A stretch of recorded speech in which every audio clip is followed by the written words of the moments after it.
బంగారాన్ని విడిపించి ఆ రోజు ఆన్లైన్ రేటుకే మేము కొంటాం. Sharma gold company.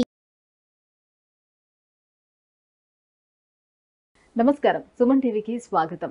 జూలై మాసంలో ద్వాదశ రాశుల వారికి ఎలా ఉండనుంది, ఏ గ్రహాలు ఏ ఏ రాశుల వారికి అనుకూలిస్తున్నాయి, అలాగే ఏ గ్రహాలు అనుకూలించటం లేదు, వాటి వల్ల ఎటువంటి ఫలితాలు ఏర్పడనున్నాయి, ఈ విషయాలను తెలియజేసేందుకు మనతో పాటు ఉన్నారు ప్రముఖ జ్యోతిష్య శాస్త్ర పండితులు బ్రహ్మశ్రీ నందిబట్ల శ్రీహరి శర్మ గారు. గురుగారు నమస్కారం. వాగర్థావివ సంపృక్తౌ వాగర్థ ప్రతిపత్తయే జగతః పితరౌ వందే పార్వతీ పరమేశ్వరౌ. సదాశివసమారంభాం శంకరాచార్య మధ్యమాం అస్మదాచార్య పర్యంతం వందే గురుపరంపరాం. ఆదిత్యాయ చ సోమాయ మంగళాయ బుధాయ చ గురుశుక్ర శనిభ్యశ్చ రాహవే కేతవే నమః. గురుగారు, మీనరాశి వారికి జూలై మాసంలోని ఏ గ్రహాలు అనుకూలిస్తున్నాయి, ఎలా ఉంది వీళ్ళకి? మీనరాశిలో జన్మించినటువంటి చూసుకున్నట్లయితే రాశిలోనే రాహువు, అలాగే సప్తమంలో కేతువు, 12వ శని వక్రీకరించే స్థితి పొంది ఉండడం, 12వ తారీఖు వరకు కుజుడు ద్వితీయ స్థానంలో, తర్వాత తృతీయ స్థానంలో గురువుతో కలిసి షేర్ చేసుకోవడం, అలాగే 16వ తారీఖు నుంచి రవి కర్కాటక రాశికి, బుధుడు 19వ తారీఖు నుంచి, శుక్రుడు 6వ తారీఖు నుంచి కర్కాటక రాశి ప్రవేశం చేసినటువంటి ఈ కారణం చేత ఈ యొక్క గ్రహాల యొక్క సంచారం శుభ అశుభ మిశ్రమాల యొక్క ఫలితంగా ఉంటుందని చెప్పవచ్చు. ముఖ్యంగా విద్యార్థులకి నూతన కళాశాల ప్రవేశాలు ఏర్పడడానికి మార్గం సుగమమవుతుంది. అయితే ముఖ్యంగా గమనించుకోవాల్సిన అంశం ఏంటంటే, ఈ గ్రహాల యొక్క సంచారం ప్రభావం వలన లిటిగేషన్ లాంటి వ్యవహారాలు, కోర్టు సంబంధించినటువంటి వ్యవహారాలకి దూరంగా ఉండడమే చాలా మేలనేటువంటి విషయాన్ని గమనించుకోవాలి. అయితే ఆరోగ్యపరంగా ఏవైతే సమస్యలు ఉంటాయో ఆ ఆరోగ్యపరమైనటువంటి సమస్యలు మీకు పరిష్కారం అవుతాయని చెప్పవచ్చు. ఇక అనేక రకాలుగా చెప్పాలి అంటే గృహ సంబంధమైనటువంటి మార్పులు చేర్పులు చోటు చేసుకుంటాయి. నూతన వాహన కొనుగోలు కానీ, గృహంలో మరమ్మతులు చేయడం కానీ ఇలాంటివి అనేకంగా శుభఫలితాలు ఏర్పడతాయని చెప్పవచ్చు. ముఖ్యంగా భాగస్వాముల మధ్య, అలాగే దంపతుల మధ్య విభేదాలు ఏర్పడడానికి అవకాశం ఉంది కాబట్టి జాగ్రత్తలు పాటించండి. ముఖ్యంగా వాగ్వివాదాలు చోటు చేసుకోకుండా ప్రయత్నాలు చేసుకోండి. లౌక్యాన్ని ప్రదర్శించి ముందడుగు వేసినట్లయితే ఈ యొక్క మీనరాశిలో జన్మించినటువంటి వారికి సర్వదా అనుకూలమైనటువంటి ఫలితాలు ఉంటాయి. అయితే ప్రధానంగా ఈ మాసంలో ఎప్పుడు కూడా ప్రతికూలతలేనా, అనుకూలతలు ఉండవా? ఎప్పుడు పగలు తర్వాత చీకటి, అలాగే కష్టము తర్వాత సుఖము అనేటువంటివి ఉంటాయి. కాబట్టి ఇక ఏ రోజుల్లో గనక పరిహారాలు అనగా ఏ రోజుల్లో గనక అనుకూలంగా ఉంటాయని చెప్పుకోదలిస్తే, ముఖ్యంగా ధనమిదం మూలం జగత్ కాబట్టి పరమైనటువంటి సమస్యలే మానవుడికి అధికంగా ఉంటాయి. కాబట్టి ఏ రోజుల్లో ముఖ్యమైన నిర్ణయాలు తీసుకోవాలనే విషయాన్ని గమనించుకుందాం. ముఖ్యంగా ఈ యొక్క జూలై నెలలో మీరు ఏవైతే పనులు అనుకుంటారో ఆ పనులకి సంబంధించి ప్రయత్నాలు చేస్తారు. ఆ ప్రయత్నాలకు సంబంధించినటువంటి సంపూర్ణమైనటువంటి ఫలితం 26, 27 తారీఖుల్లో మీకు లభించబోతుంది. ఇక 3వ తారీఖు, 4వ తారీఖు, 30, 31 తారీఖుల్లో నూతన వ్యక్తుల యొక్క పరిచయము, అలాగే సోదర సోదరీమణులు, బంధువులు, మిత్రులతో వినోదము, విహారయాత్రలు చేసేటువంటి అవకాశాలు, ఆనందంగా గడిపే అవకాశాలు ఈ 3, 4, 30, 31 తారీఖుల్లో ఉంటాయి. అనగా మాస ప్రారంభం, మాసాంతము ఆనందదాయకంగా గడుస్తుందని చెప్పవచ్చు.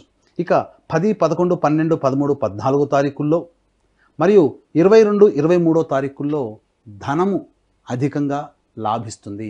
వ్యాపార రంగంలో ఉన్నటువంటి వారికి అధిక ధన ప్రాప్తి కలుగుతుంది. అలాగే ఉద్యోగంలో ఉన్నటువంటి వారికి పదోన్నతితో కూడుకున్నటువంటి స్థితి కానీ, లేదా ఇంక్రిమెంట్లు కానీ లభిస్తాయని చెప్పవచ్చు.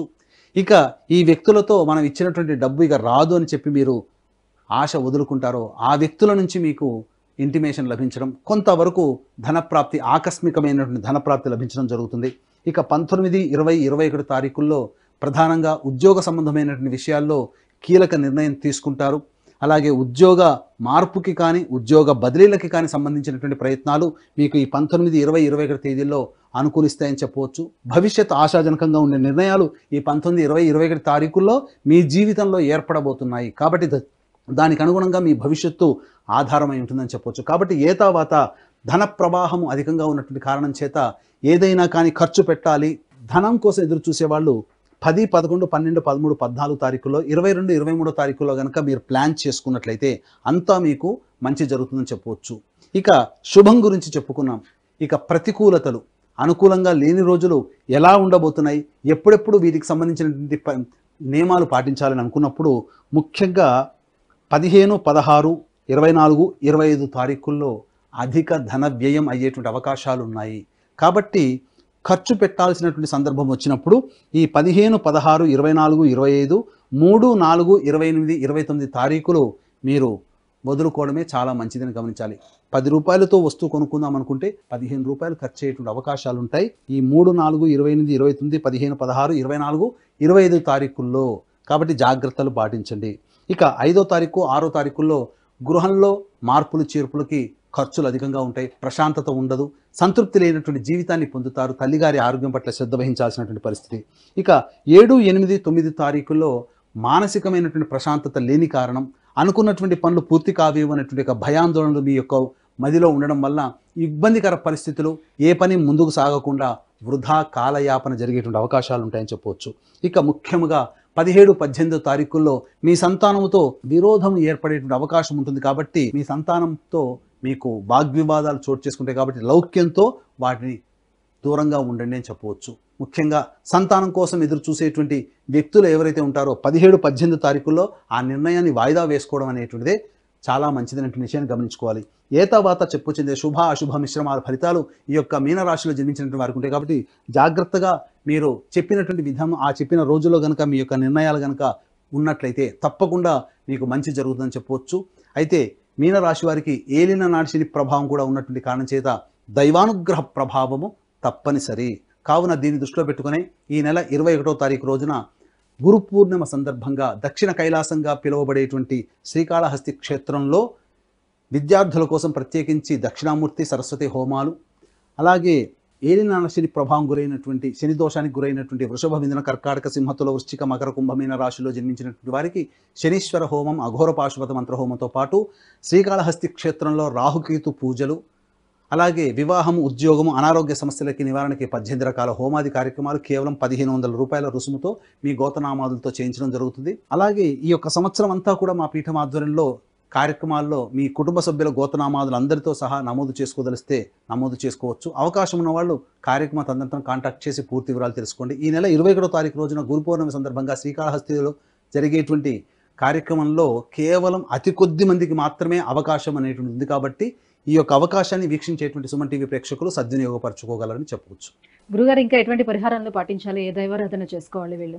ఈ యొక్క మీనరాశిలో జన్మించినటువంటి వారికి శుభాశుభ మిశ్రమం, గ్రహాల యొక్క అనుగ్రహం సంపూర్ణంగా లేని కారణం, అలాగే కర్మకారకుడైనటువంటి శని వక్రీకరించి ఉండడం, ఈ కారణం చేత చేపట్టేటువంటి ప్రతి పని మీకు 2-3 సార్లు చేపట్టాల్సినటువంటి పరిస్థితి రావడం, ఈ కారణం చేత ప్రతిరోజు కూడా కాలసర్పదోషముతో కొంత ఇబ్బంది పడేటువంటి అవకాశం ఉంది. కాబట్టి కాలభైరవ అష్టక పారాయణం ప్రతిరోజు రోజుకి 3 సార్లు పారాయణం చేయడం, అలాగే రావి చెట్టు చుట్టూ నారాయణాయ నమః అంటూ 27 సార్లు ప్రదక్షిణ చేసి తూర్పు వైపున కూర్చొని విష్ణు అష్టోత్తరం 3 సార్లు పారాయణం చేయండి.